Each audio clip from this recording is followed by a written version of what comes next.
Hello दोस्तों, स्वागत है आप सभी का आपके अपने चैनल ज्योग्राफी जुनून में।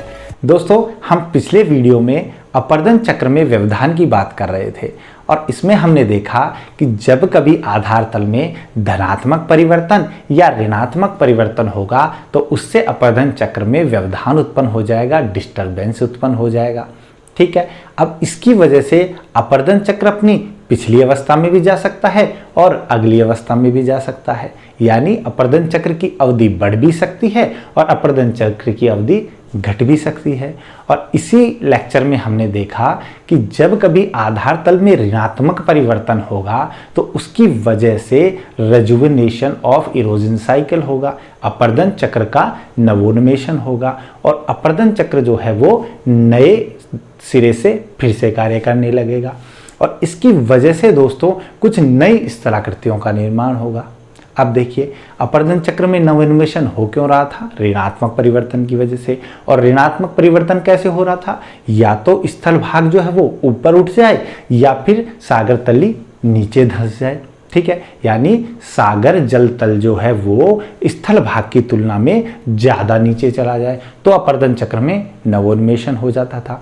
अब देखिए, कभी कभी क्या होगा कि जब एक अपर्दन चक्र चल रहा है उसमें कई बार व्यवधान उत्पन्न होगा और बार बार रेजुवेनेशन की स्टेज आएगी और जब ये अपर्दन चक्र कई बार ऐसे डिस्टर्ब होता है तो ऐसे अपर्दन चक्र को बहुचक्र अपर्दन कहते हैं। ठीक है, पॉलीसाइकिल कहते हैं और इससे जो स्थलाकृतियां बनती हैं वो पॉलीसाइक्लिक लैंडफॉर्म्स या बहुचक्रीय स्थलाकृतियां कहलाती है। ठीक है दोस्तों, तो आज का हमारा टॉपिक है बहुचक्रीय स्थलाकृतियां या पॉलीसाइक्लिक लैंडफॉर्म्स और आज हम एक एक करके सभी पॉलीसाइक्लिक लैंडफॉर्म्स को पढ़ेंगे। ठीक है दोस्तों, तो एक बार फिर से स्वागत है आपके अपने चैनल ज्योग्राफी जुनून में। चलिए स्टार्ट करते हैं आज का टॉपिक पॉलीसाइक्लिक लैंडफॉर्म। तो सबसे पहले हम कौन सी पॉलीसाइक्लिक लैंडफॉर्म से ले रहे हैं? सबसे पहली हमारी है निक पॉइंट। सबसे पहले हम निक पॉइंट को देखते हैं कि निक पॉइंट क्या होता है। देखिए, मान लीजिए कि ऐसी स्टेज आ गई है कि जो नदी है वो अब ग्रेडेड रिवर हो चुकी है, प्रवणित नदी हो चुकी है। नदी अपने आधार तल को प्राप्त कर चुकी है, अब उसमें और ज्यादा अपर्दन, लंबवत अपर्दन नहीं हो रहा है, आधार तल के बराबर हो चुकी है। तभी मान लीजिए कि आधार तल में ऋणात्मक परिवर्तन होता है या हम कहें कि मान लीजिए स्थल भाग में उत्थान हो जाता है।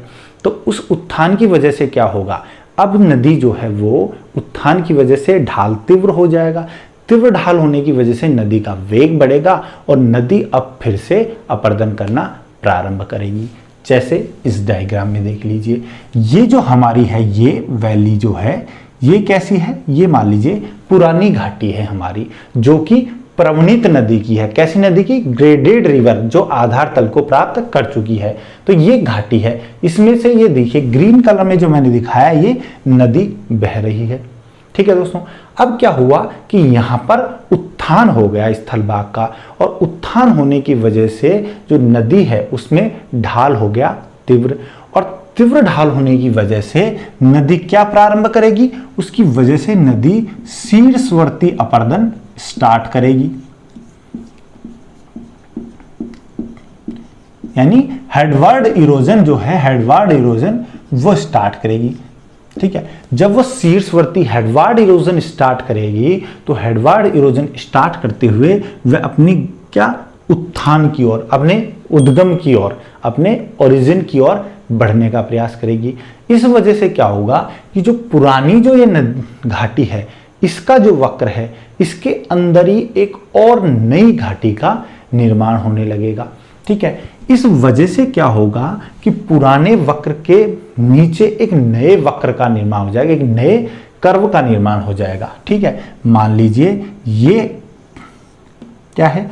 ओल्ड कर्व है। ठीक है, तो अब इसके साथ ही एक नया कर्व का निर्माण हो जाएगा और इसमें क्या होगा? ढाल में बहुत तेजी से परिवर्तन आएगा और इसको क्या बोला जाता है? इसको बोला जाता है निक पॉइंट।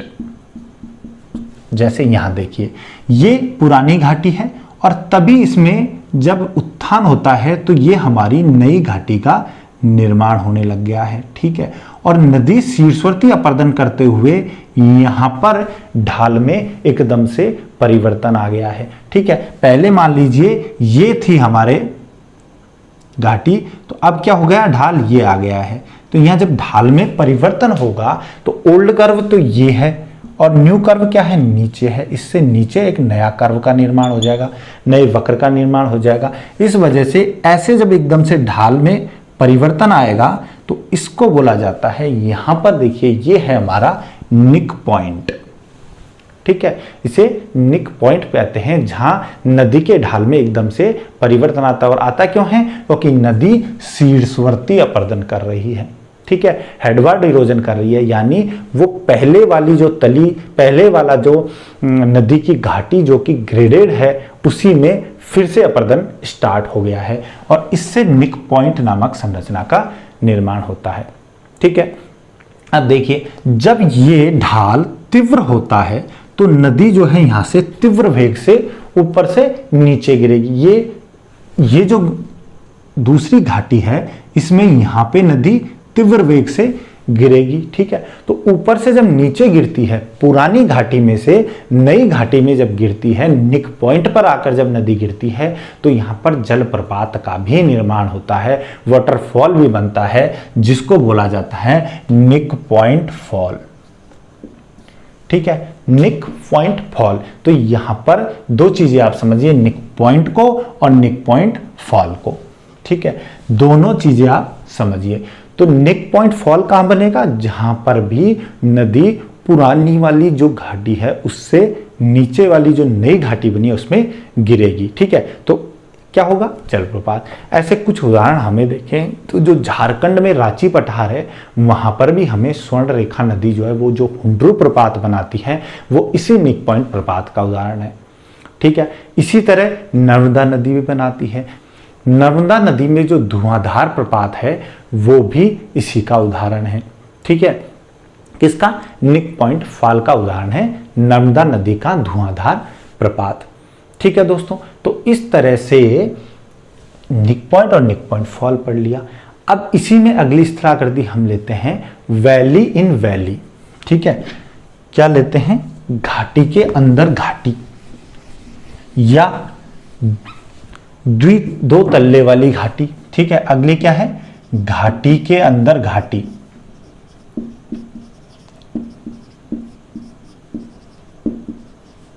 या इसको बोलते हैं दो तल्ले वाली घाटी।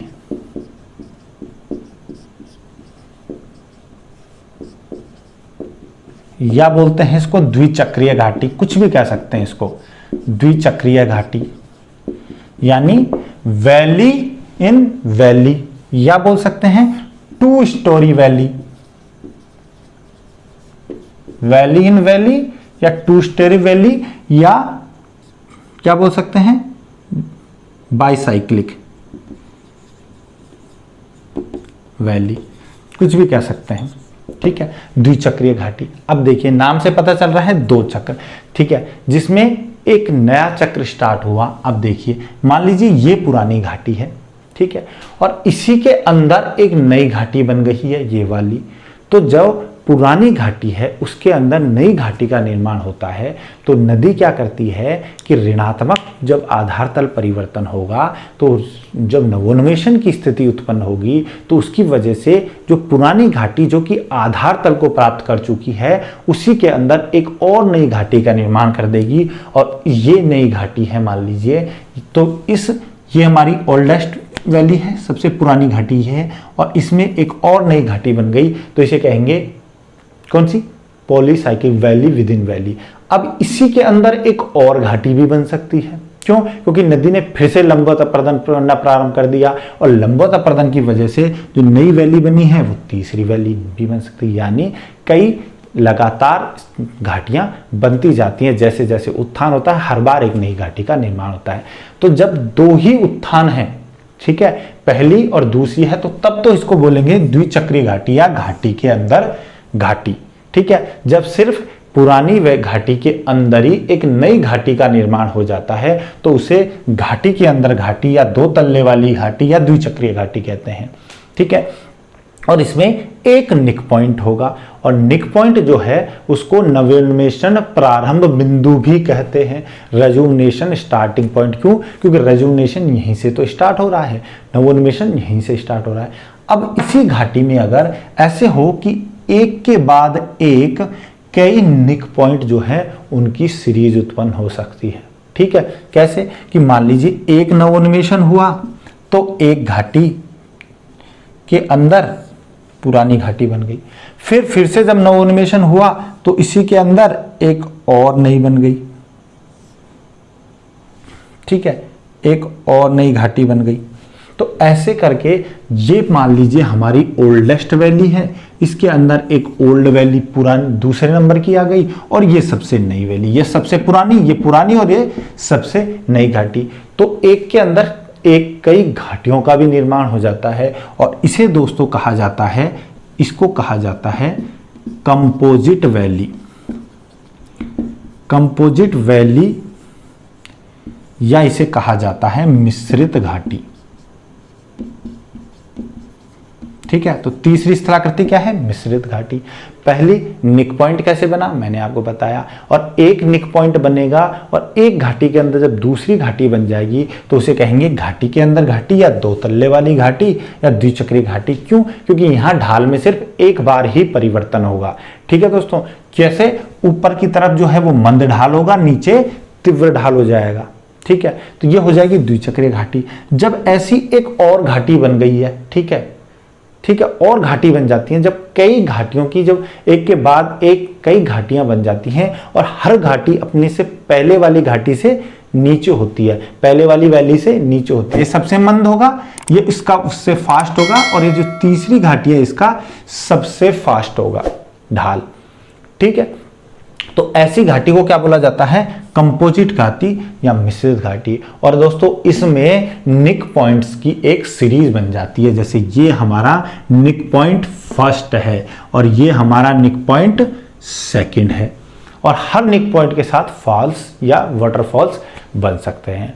अब क्या होगा, जब ये अपर्दन चक्र में व्यवधान उत्पन्न हुआ है, अगर मान लीजिए कि एक इस अपर्दन चक्र में देखिए व्यवधान की वजह से ये निक पॉइंट बना, तो अब धीरे धीरे ये नदी हेडवर्ड इरोजन करती जाएगी, साथ में लंबवत अपर्दन भी करेगी। तो क्या होगा, इसकी वजह से नदी हेडवर्ड इरोजन की वजह से ये निक पॉइंट धीरे धीरे पीछे हटता जाएगा।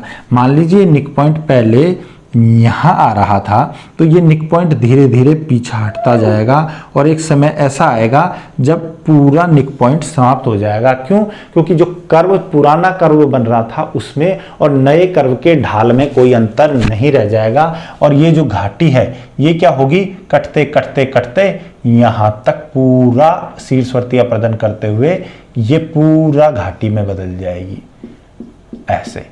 ठीक है, तो अब यहां पर क्या होगा, निक पॉइंट समाप्त हो जाएगा। जैसे ही निक पॉइंट समाप्त होगा फॉल्स भी समाप्त हो जाएगा। यानी द्विचक्रीय घाटी जो हम पढ़ रहे हैं उसमें जब ये पूरी दूसरी घाटी जो है वो पहली वाली घाटी के साथ साथ जो बनी हुई लॉन्गिट्यूडिनल प्रोफाइल है, जो अनुदैर्ध्य परिच्छेदिका बनी, उस पूरी अनुदैर्ध्य परिच्छेदिका में एक नई घाटी का निर्माण कर लेगी जो कि पहले वाली घाटी से नीचे होगी। ठीक है, पहले वाली घाटी से, जैसे पहली घाटी अगर ऐसे थी तो दूसरी घाटी कैसे होगी, ऐसे।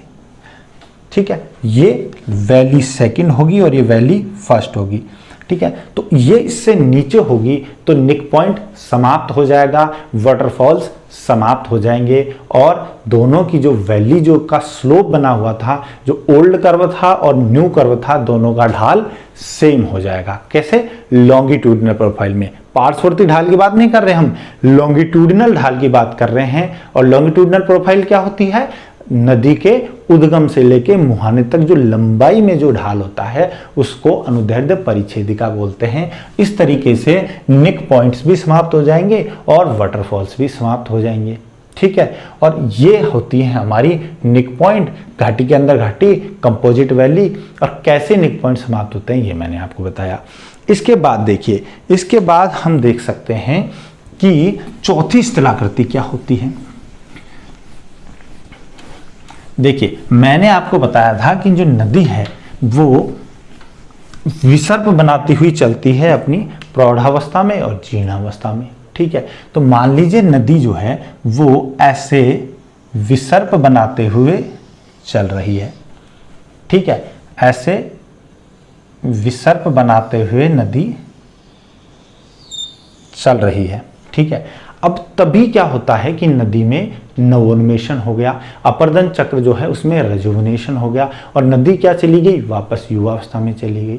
ठीक है, तो कई बार क्या होता है, इस विसर्प के अंदर एक और विसर्प का निर्माण हो जाएगा। ठीक है, विसर्प के अंदर एक और विसर्प का निर्माण हो जाएगा।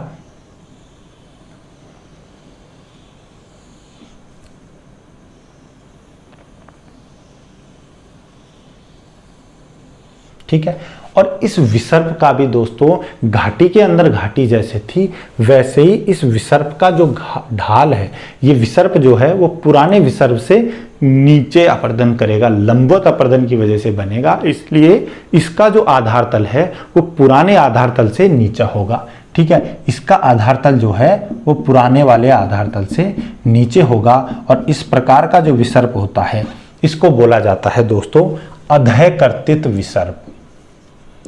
अधःकर्तित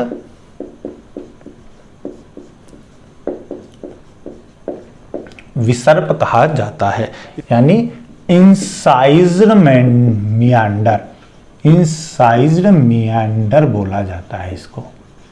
ठीक है, इंसीज्ड मियांडर, अधःकर्तित विसर्प कहा जाता है।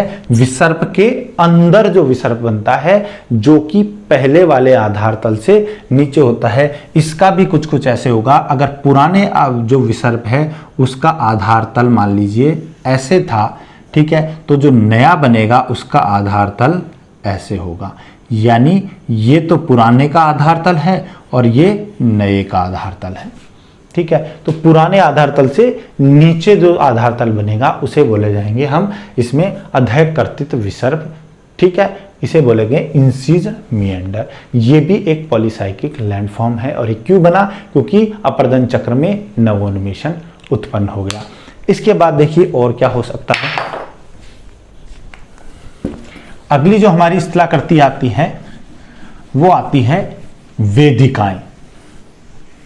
ठीक है, रिवर टेरेस, क्या बोलते हैं, रिवर टेरेस, या फिर इसको बोलेंगे नदी वेदिका।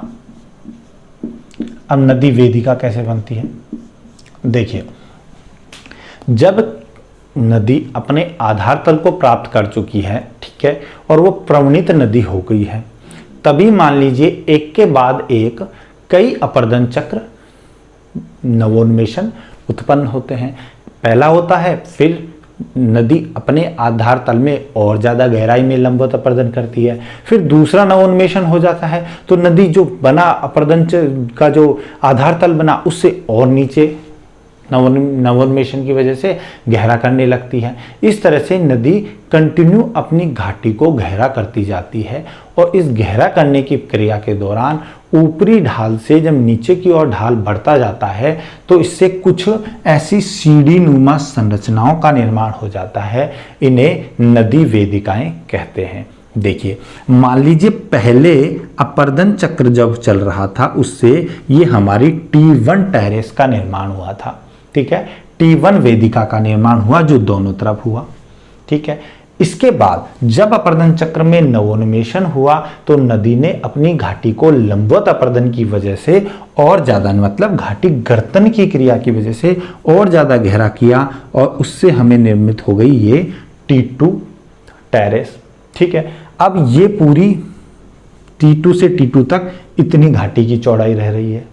ठीक है, फिर एक बार और नवोन्मेषण हो गया तो इससे हमें क्या हुआ, नदी ने फिर से क्या किया, फिर से लंबवत अपर्दन किया और अपनी घाटी को गहरा किया। अब इसने T2 जो हमारी ये जो घाटी है, ठीक है, जिससे इस T2 घाटी के अंदर ही एक और अपर्दन की क्रिया स्टार्ट कर दी, लंबवत अपर्दन। इससे T2 तो टेरेस बनी रह गई और T3 जो टेरेस है इसका निर्माण स्टार्ट हो गया और ये घाटी अब कितनी रह गई, यहां से यहां तक रह गई। फिर एक और अपर्दन चक्र में नवोन्मेषण हुआ, उसकी वजह से T3 टेरेस का निर्माण हुआ और अब घाटी जो है वर्तमान में वो इतनी रह गई है। वैली, ये वैली का ढाल है अभी, यानी कि जो नदी की जो लॉन्गिट्यूडिनल प्रोफाइल है घाटी की, इस लॉन्गिट्यूडिनल प्रोफाइल में ही अपर्दन चक्र जो है उसके कई अवस्थाएं गुजरी हैं। तो इन कई अपर्दन चक्रों की वजह से क्या हुआ, अलग अलग टेरेस का निर्माण हुआ, T1, T2, T3। और ये किससे हुआ, बहुचक्रीय नवोन्मेषण से, कई बार नवोन्मेषण होने की वजह से। ठीक है, तो इससे निर्मित घाट जो टेरेस लाइक संरचना है उसको नदी वेदिका कहते हैं। अब देखिए, अगर मान लीजिए कि दोनों तरफ समान रूप से ढाल वाली और समान चौड़ाई की वेदिकाओं का निर्माण हो जाता है, ठीक है, तो इसे बोला जाता है युगल वेदिकाएं। ठीक है, युगल वेदिकाएं। अगर मान लीजिए इसी के अंदर असमान ढाल वाली और असमान संरचना वाली वेदिकाओं का निर्माण होता है, मान लीजिए ये T1 ज़्यादा बड़ी बन जाए, इधर जो है T1 जो है वो छोटी बन जाए, कम ढाल हो जाए, यानी असमान रूप से अपर्दन हो, तो उससे निर्मित जो असमान वेदिकाएं होती हैं उसको बोला जाता है अयुगल वेदिकाएं। ठीक है, अयुगल वेदिकाएं बोलते हैं। यानी कि क्या हो सकती हैं वेदिकाएं, पेयर्ड हो सकती हैं, यानी युगल हो सकती हैं, और अनपेयर्ड हो सकती हैं, यानी अयुगल हो सकती हैं। और वो कैसी होंगी, ऐसी होंगी, T1 इधर है, T1 इधर है, युगल वेदिका, इधर T2 इधर T2, T3 T3। अगर इनकी संरचना में ऐसा समानता दिखाई देती है, समान ढाल और समान लंबाई में दिखाई दे, चौड़ाई में दिखाई देती है, तो उसे युगल वेदिका। अगर इनके ढाल में और इसमें परिवर्तन होता है, ठीक है, अलग अलग ऊंचाई पर बन जाती हैं, तो ऐसी सीढ़ीनुमा संरचनाओं को क्या बोलते हैं, अयुगल वेदिकाएं कहते हैं। ठीक है दोस्तों, तो ये हमारी थी नदी वेदिकाएं। इसके अलावा भी हमें और क्या दिखाई देता है स्थलाकृतियों में, पॉलीसाइक्लिक लैंडफॉर्म्स में। देखिए, इसके अलावा पॉलीसाइक्लिक लैंडफॉर्म्स में आपको दिखाई दे सकता है उत्थित समतल प्राय मैदान। क्या बोलते हैं, उत्थित समतल प्राय मैदान।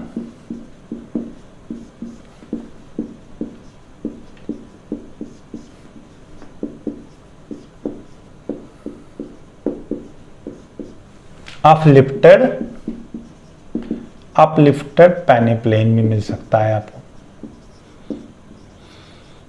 ये कैसे बनेगा, मान लीजिए पहले जब नदी ने मैंने आपको बताया था, नदी ने जीर्ण अवस्था में जाके जब उभार समाप्त होता है और अब नदी जो है वो चारों ओर क्या कर देगी, आधार तल को प्राप्त करके पूरा एक समतल प्राय मैदान का निर्माण कर देगी।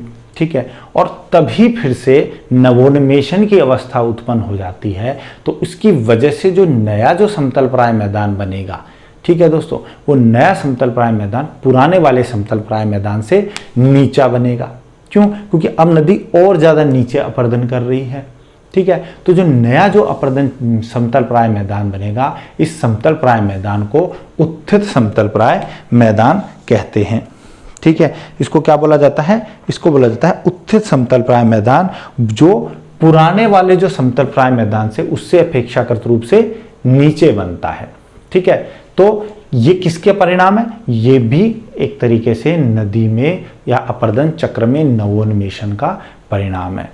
ठीक है दोस्तों, तो ये थी हमारी पॉलीसाइक्लिक लैंडफॉर्म्स। ठीक है, क्या क्या पढ़ा हमने, निक पॉइंट को पढ़ा, निक पॉइंट फॉल को पढ़ा, और हमने पढ़ा द्विचक्रीय घाटी को या द्वितल्य वाली घाटी को पढ़ा, और इसके साथ साथ हमने पढ़ा कंपोजिट वैली क्या होती है। ठीक है, कंपोजिट वैली मिश्रित घाटी क्या होती है, कैसे अलग अलग, देखिए ये मिश्रित घाटी है, एक घाटी के अंदर दूसरी, दूसरी के अंदर तीसरी, तीसरी के अंदर चौथी, और इस तरीके से कई निक पॉइंट्स की क्या होती है, पूरी एक चेन बन जाती है और घाटी की चेन बन जाती है, और हर घाटी अपनी पिछली घाटी से नीचे आधार तल पे होती है, और पहली वाली घाटी से दूसरी घाटी जो है उसका ढाल तीव्र होता जाता है। ठीक है, ये हमने पढ़ी कंपोजिट वैली। इसके बाद हमने पढ़ा अधःकर्तित विसर्प इंसिज्ड मियांडर, जो कि अपने पिछले मियांडर से नीचे आधार तल वाला होगा। इसके बाद हमने पढ़ा युगल वेदिका को। ठीक है, पेयर्ड और अनपेयर्ड जो हमारी टेरेस थी इनको पढ़ा। कि कैसे इनका निर्माण होगा। ठीक है, इनका निर्माण किससे हो रहा है? इनका निर्माण बहुचक्रीय अपरदन से हो रहा है। ठीक है, इस वजह से इन्हें बहुचक्रिक स्थलाकृति कहते हैं। ठीक है, आगे जब हम नदीकृत अपरदन चक्र पढ़ेंगे तब हम ऐसे ही एक संरचनात्मक वेदिका और पढ़ेंगे। ठीक है दोस्तों, स्ट्रक्चर्ड वैली पढ़ेंगे। तो जो संरचनात्मक वेदिका होती है वो इस युगल वेदिका से डिफरेंट होती है। वो क्यों बनती है? वो बनती है डिफरेंशियल इरोजन की वजह से। ठीक है, डिफरेंशियल इरोजन विभेदित अपरदन की वजह से बनती है। जबकि ये किससे बन रही है? ये अपरदन चक्र में क्रमागत रूप से उत्पन्न हुए नवोन्मेषण के वजह से बन रही है। ठीक है, कंटिन्यूअसली एक के बाद एक सीरियल में जो नवोन्मेषण उत्पन्न हो रहा है उससे एक घाटी के अंदर दूसरी, दूसरी के अंदर तीसरी, तीसरी के अंदर चौथी, क्रमागत रूप से नीचे घाटियां बनते जा रही हैं, जिससे ये फिर ये फिर ये फिर ये फिर ये फिर ये नीचे। ठीक है, कंटिन्यू टेरेस का निर्माण हो रहा है और इनको वेदिका या रिवर टेरेस कहते हैं। युगल वेदिका और अयुगल वेदिका कहते हैं। ठीक है दोस्तों, तो ये थे पॉलीसाइक्लिक लैंडफॉर्म्स। आई होप कि आपको ये क्लियरली समझ में आ गए होंगे। अगर आपको पसंद आया है तो वीडियो को लाइक कीजिए, चैनल को सब्सक्राइब कीजिए, बेल आइकन को प्रेस कीजिए, दोस्तों से वीडियो को शेयर कीजिए।